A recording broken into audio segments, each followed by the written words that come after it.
Hello students, आपका chapter चल रहा है प्रिज्म द्वारा प्रकाश का अपवर्तन तथा परिक्षेपण। थ्योरी आप पढ़ चुके हैं। इसके न्यूमेरिकल देखिए। इसमें आपका फर्स्ट न्यूमेरिकल है, यदि प्रकाश की एक किरण वायु से कांच के पृष्ठ पर आपतित हो तो यह 15 डिग्री विचलित होती है। कांच वायु पृष्ठ के लिए क्रांति कोण की गणना कीजिए। इसमें देखिए हमें क्या क्या दिया है। हमें आई की वैल्यू दी है, आपतन कोण 45 डिग्री, विचरण कोण दिया है हमें 15 डिग्री। विचरण कोण इजिकल टू डेल इजिकल टू हमारा होता है आई माइनस आर। तो हमारे पास डेल की वैल्यू है, आई की भी वैल्यू है और आर की वैल्यू हम इससे निकाल सकते हैं। तो आर इजिकल टू हो जाएगा हमारा, ये आर इधर चला जाएगा और डेल इधर माइनस में आ जाएगा, आई माइनस डेल। तो यहाँ पर आई और डेल दोनों की वैल्यू पुट करेंगे, 45 और 15, ये हमारा आ जाएगा 30 डिग्री। स्नेल का नियम हम जानते हैं, N equal to sine I upon sine R होता है। साइन आई हमारा आई की वैल्यू हमारे पास है और आर की वैल्यू भी हमने निकाली है, दोनों की वैल्यू हम पुट करेंगे। तो n इजिकल टू हमारा आ जाएगा यहाँ से साइन 45 अपॉन साइन 30। साइन 45 की वैल्यू 1/√2 होती है और साइन 30 की 1/2। दोनों की वैल्यू पुट की कैलकुलेशन करेंगे, यहाँ से हमारा n इजिकल टू आ जाएगा √2। क्रिटिकल एंगल निकालने के लिए, क्रांतिक कोण निकालने के लिए हमारे पास फॉर्मूला होता है n equal to 1/sin c। तो साइन c इजिकल टू हमारा 1/n इजिकल टू 1/√2। एन की वैल्यू हमने पुट कर दी। साइन सी इजिकल टू हमारा आ गया 1/√2। इधर साइन है, हमें सी की वैल्यू चाहिए, क्रिटिकल एंगल की वैल्यू। तो साइन 1/√2 साइन में किसकी वैल्यू होती है, साइन 45 की। तो ये हम यहाँ पर पुट करेंगे साइन 45, साइन से साइन हट जाएगा, सी इजिकल टू हमारा आ जाएगा 45 डिग्री। ये हमारा आंसर है। नेक्स्ट क्वेश्चन है हमारा, एक प्रिज्म का अपवर्तक कोण 60 डिग्री है। इसमें एक पृष्ठ पर आपतित अभिलंबत प्रकाशकिरण दूसरे पृष्ठ को स्पर्श करते हुए पारगमित होती है। प्रिज्म के पदार्थ का क्रांतिक कोण ज्ञात कीजिए। यह हमें प्रिज्म का कोण 60 डिग्री दिया है और हमसे कहा गया इसमें एक पृष्ठ पर आपतित अभिलंब, ये आपतित अभिलंब प्रकाशकिरण दूसरे पृष्ठ को, ये दूसरे पृष्ठ है, इसको स्पर्श करती हुई, क्या स्पर्श करती हुई पारगमित हो जाती है, बाहर निकल जाती है। तो प्रिज्म के पदार्थ का क्रांतिक कोण हमें निकालना है। अब ये क्या है, अभिलंबित हो रही है, इसका मतलब है ये 90 डिग्री है और ये एंगल भी हमारा 90 डिग्री है। और इस पर अगर हम ये अभिलंब खींचे, ये अभिलंब है हमारा, तो ये पूरा का पूरा एंगल 90 डिग्री होगा और ये वाला हमारा 90 डिग्री होगा। और हमसे ये सी क्रिटिकल एंगल पूछा गया है। इस सी की वैल्यू निकालने के लिए हमें ये वाला एंगल पता होना चाहिए। ठीक है, ये पूरा तो हमारे पास 90 है ही, सिर्फ इतना पता चल जाए तो हम उसे 90 में से माइनस करके सी की वैल्यू निकाल सकते हैं। अब 60 है ये हमारा और यहाँ पर है हमारा 90 डिग्री। तो क्या हुआ, इस वाले एंगल को हम x मान सकते हैं। तो ये 60 + 90 + x, इन तीनों का योग 180 होता है। तो यहाँ से हम x की वैल्यू निकाल सकते हैं। इसमें देखिए कैसे करना है। हाँ, ये देखिए ट्राइंगल ADE में ये जो बीच वाला है, यहाँ पर ऐसे ABC और ये है यहाँ पर D और ये है E। तो हम इसकी बात करें, अगर हम इस एंगल की बात करें तो ये हमने x माना, ये हमें निकालना है। ये यहाँ पर C हमसे पूछा गया है, ये 60 दिया है, ये हमारा 90 है। तो ADE में यहाँ से देखिए 60 + 90 + x इजिकल टू कितना, 180। त्रिभुज के तीनों कोण का योग 180 होता है। यहाँ से 60 + 90 150 हो गया, ये 150 इधर माइनस में चला जाएगा। x की वैल्यू हमारी यहाँ से आ जाएगी 30 डिग्री। तो यहाँ से हमारा x की वैल्यू आ गई 30 डिग्री। ठीक है, अब ये पूरा क्या है, पूरा का पूरा एंगल हमारे पास 90 डिग्री है। तो x + c 90 डिग्री, x की वैल्यू हमारी 30 डिग्री आई है। तो 30 + c इजिकल टू 90 डिग्री। तो c इजिकल टू हमारा आ गया 90 - 30 इजिकल टू 60 डिग्री। c की वैल्यू हमारे पास, क्रिटिकल एंगल हमारा आ गया 60 डिग्री। ये हमारा आंसर है। नेक्स्ट क्वेश्चन है इसमें आपका, 60 डिग्री कोण वाले प्रिज्म का पीले प्रकाश के लिए न्यूनतम विचलन कोण 30 डिग्री है। इस स्थिति में आपतन कोण क्या होगा। आपतन कोण आई की वैल्यू हमसे इसमें पूछी गई है। हमें क्या क्या दिया हुआ है, ए दिया हुआ है 60 डिग्री, विचलन कोण 30 डिग्री दिया है और ए हमसे पूछा गया है। आपतन कोण आई इजिकल टू होता है a + डेल/2। सबकी वैल्यू हमारे पास है, दोनों की वैल्यू पुट करेंगे, ये हमारा कैलकुलेशन करने पर 45 डिग्री आ जाएगा। तो ये हमारा आंसर आ गया।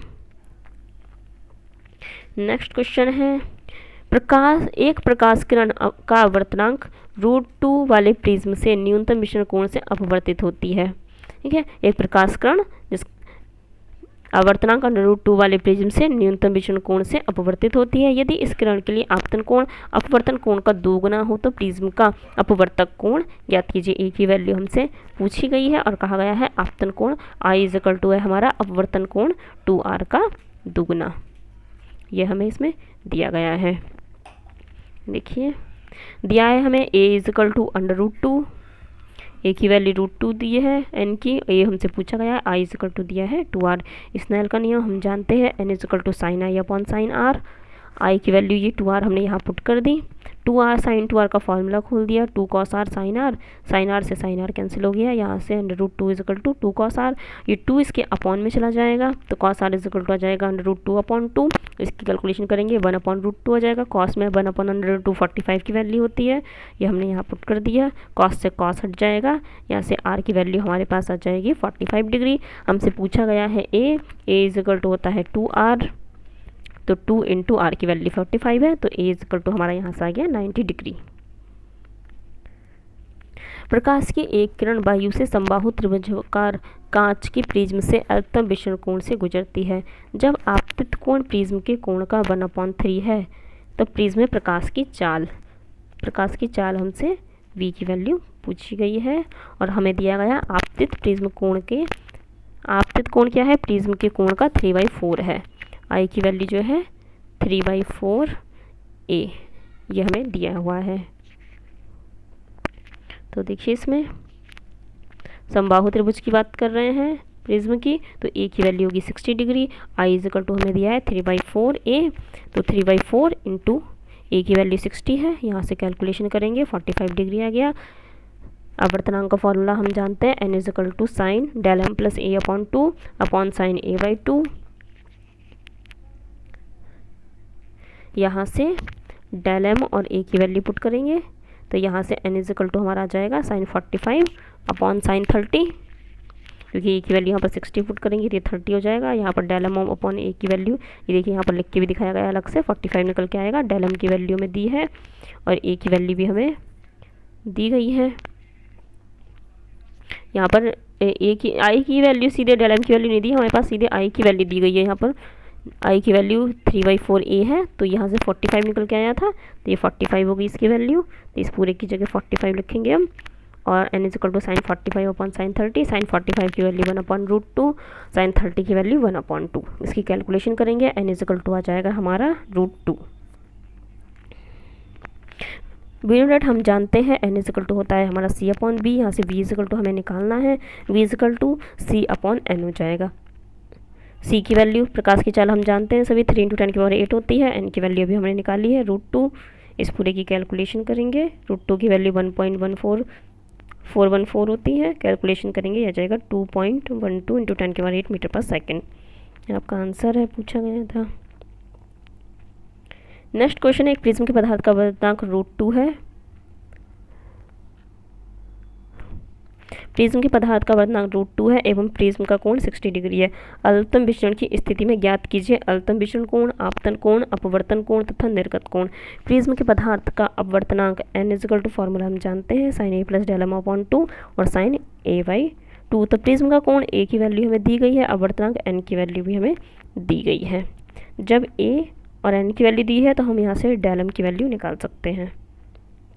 देखिए से ये देखिए a की वैल्यू दी है, n की वैल्यू दी है, Δm की वैल्यू यहाँ से निकालेंगे, ये हो जाएगा √2 sin 60 + Δm/2 एंड sin 60/2। तो यहाँ से sin 30 हो जाएगा, sin 30 की वैल्यू ये इधर चला जाएगा मल्टीप्लाई में, ये √2 के मल्टीप्लाई में आ गया, sin 30 की वैल्यू 1/2 रखी हमने, यहाँ से आ जाएगा 1/√2। इधर साइन है तो इधर भी साइन के फॉर्म में हम बना लेंगे, ये वैल्यू होती है sin 45 की। ये देखिए sin 45 की हो जाएगी, तो यहाँ पर इसकी जगह sin 45 रखेंगे तो साइन से साइन हट जाएगा उधर, और इधर से ये बचेगा और इधर की साइड से 45 बचेगा। यहाँ से इसकी कैलकुलेशन करेंगे तो Δm की वैल्यू हमारे पास आ जाएगी 30 डिग्री। हमसे पूछा है आगे आपतन कोण I = होता है a + Δm/2। तो a की वैल्यू हमारे पास 60 है, Δm की वैल्यू हमने निकाली है, दोनों की वैल्यू पुट की, अपॉन में 2 है तो ये 90/2 कितना हो जाएगा 45। आगे हमसे पूछा है अपवर्तन कोण R = होता है a/2। a की वैल्यू 60 है, 60/2 = 30 डिग्री आ जाएगा हमारा। निर्गत कोण होता है आपतन कोण के बराबर। आपतन कोण कितना आया था हमारा 45 डिग्री आया था, वही हमारा निर्गत कोण है। ये देखिए यहाँ से 45 आया था ये हमारा, ये 45 आया था यहाँ पर, देखिए ये 45 आया था आपतन कोण। आपतन कोण निर्गत कोण के बराबर होता है, तो ये भी 45 रहेगा। नेक्स्ट क्वेश्चन इसमें आपका 60 डिग्री प्रिज्म के अपवर्तक पृष्ठ पर जब प्रकाश की किरण 50 डिग्री पर आपतित होती है तब किरण अधिकतम विचलन विचलित होती है। विचलन कोण ज्ञात कीजिए। ए की वैल्यू हमें दी है और हमें आई की भी वैल्यू दी है, डेल की वैल्यू हमसे पूछी गई है। ये सीधे सीधे निकल जाएगा, फॉर्मूला है हमारे पास। ये देखिए हमें ए की वैल्यू दी गई है, आई की वैल्यू दी गई है, डेल की वैल्यू पूछी है। डेल इजिकल टू होता है 2i माइनस ए, उसी फॉर्मूले से निकाला गया है ये। I equal to A plus del M upon 2, ठीक है। इसी से हमने del M equal to 2i minus A लिख लिया है। दोनों की वैल्यू है, आई और ए की वैल्यू पुट की कैलकुलेशन करेंगे, डेल एम की वैल्यू आ जाएगी 40 डिग्री है हमारा आंसर है। नेक्स्ट क्वेश्चन है इसमें आपका प्रिज्म के अधिकतम विचलन कोण 30 डिग्री है और प्रिज्म का कोण 60 डिग्री है। प्रिज्म के पदार्थ का आवर्तनांक पूछा है, सीधे सीधे एन वाला फॉर्मूला लिखेंगे बड़ा वाला, ठीक है। ये देखिए ये हमने ए की वैल्यू दी है, डेल की वैल्यू दी है, एन की वैल्यू हमसे पूछी है। एन इजिकल टू ये फॉर्मूला होता है, इसमें ए और डेल एम की वैल्यू दोनों की वैल्यू पुट करेंगे, कैलकुलेशन करेंगे। यहाँ से आ जाएगा साइन 45 अपॉन में साइन 30, दोनों की वैल्यू लगाएंगे, ये कैलकुलेशन करेंगे, एन की वैल्यू आ जाएगी √2। नेक्स्ट क्वेश्चन है अपना आपका यदि प्रिज्म कोण तथा न्यूनतम विचलन कोण प्रत्येक ए हो तो प्रिज्म के पदार्थ का अपवर्तनांक ज्ञात कीजिए। क्या कह रहे हैं, प्रिज्म का कोण भी ए दिया है और विचलन कोण भी हमारा ए दिया है, दोनों की वैल्यू ए है, तो प्रिज्म के पदार्थ का अपवर्तनांक ज्ञात कीजिए। मतलब कि डेल एम की वैल्यू भी हमें ए लिखनी है और ए की वैल्यू तो ए है ही। देखिए यहाँ पर ये है एन इजिकल टू साइन, ये दोनों क्या है बराबर दिए हैं ए और डेल एम की वैल्यू, तो इसको बराबर रखेंगे। तो यहाँ से कितना जाएगा ए प्लस ए अपॉन में 2 है तो 2a अपॉन 2 हो जाएगा, ये 2 से 2 हट जाएगा तो यहाँ से sine A upon sine A by 2 आ जाएगा। साइन ए का अगर हम फार्मूला खोलें तो आ जाएगा 2 sine A by 2 cos A by 2 upon में क्या जाएगा साइन ए बाई 2। यहाँ से साइन ए बाई 2 वाली टर्म कट कैंसिल हो जाएगी, तो यहाँ से एन इक्वल टू आ जाएगा 2 कॉस ए बाई 2। ये आपका आंसर है। एवं लाल रंगों के प्रकाश हेतु अपवर्तनांक बैगनी रंग के लिए एन वी की वैल्यू दी है ये 1.632 और एन आर की वैल्यू हमारी दी है 1.613। प्रिज्म के पदार्थ की वर्ण विक्षेपण क्षमता ओमेगा की वैल्यू हमसे पूछी गई है। देखिए इसमें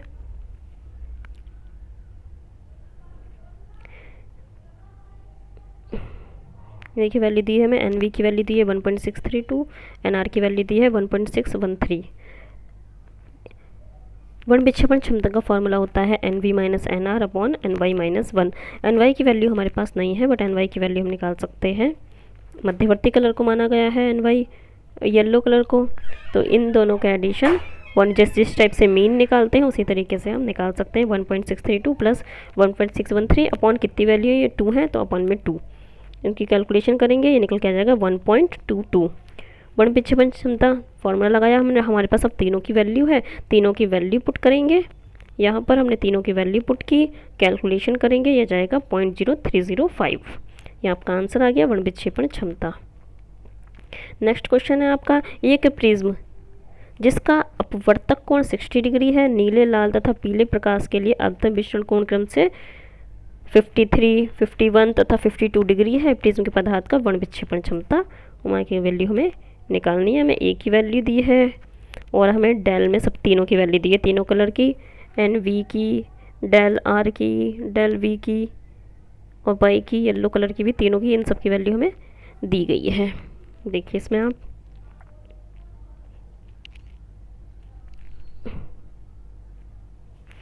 ए की वैल्यू दी है हमें 60 डिग्री, डेल वी ब्लू कलर की दी है 53, आर डेल आर की वैल्यू दी है 51, डेल वाई की वैल्यू दी है 52 डिग्री।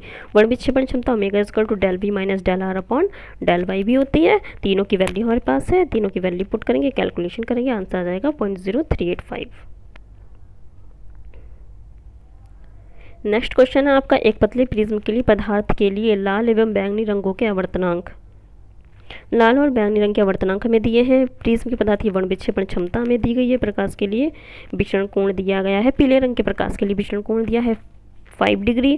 प्रिज्म का कोण की गणना कीजिए, ए की वैल्यू हमसे पूछी गई है इसमें। और हमें दिया क्या क्या है, हमें एन आर दिया है, एन वी भी दिया है हमें, और ओमेगा की वैल्यू दी है वर्ण विक्षेपण क्षमता की। इसमें देखिए जो दिया है हमने लिख लिया है, एन वाई की वैल्यू 1.61, एन वी की वैल्यू 1.65, ओमेगा की वैल्यू 0.08, डेल वाई की वैल्यू 5 डिग्री है और ए की वैल्यू हमसे पूछी गई है। विक्षेपण क्षमता omega is equal to del V minus del R upon del Y. Omega की वैल्यू है हमारे पास 0.08 और डेल वी की वैल्यू है N V minus 1 into A. Del V की वैल्यू क्या है, पतले प्रिज्म के लिए हमने निकाला था ये, del is equal to N minus 1 into A, value put करी, जिस कलर के लिए है सफिक्स में वही कलर लिखेंगे। डेल आर की value N minus 1 into N R minus 1 into में ए है, तो इसकी ए के अंदर मल्टीप्लाई करेंगे तो ये निकल के जाएगा N V minus N R, outside हमारा ए रहेगा, अपॉन में हमारा डेल वाई की वैल्यू हमें दी है सीधे सीधे ये 5 डिग्री, ये हमने यहाँ पुट कर दी। एन वी और एन आर की वैल्यू हो हमारे पास और ए की वैल्यू, सब चीज़ों की वैल्यू हमारे पास है। हम यहाँ पर ए की वैल्यू हमसे पूछी गई है, एन बी और एन आर की वैल्यू हमारे पास है, ये वैल्यू पुट करेंगे हम। और ये 5 जो है इधर मल्टीप्लाई में चला जाएगा 0.08 के इधर, यहाँ से ए इजकल टू अगर हम निकालें तो ये इसके अपॉन में चला जाएगा इधर, तो ये 0.40 अपॉन में आ जाएगा, अपॉन में इसमें से इसको माइनस करके यहाँ पर ये अपॉन में पहुँचेगा, तो इनकी कैलकुलेशन करेंगे, यहाँ से हमारा ए की वैल्यू आ जाएगी 10 डिग्री। ये हमारा आंसर है।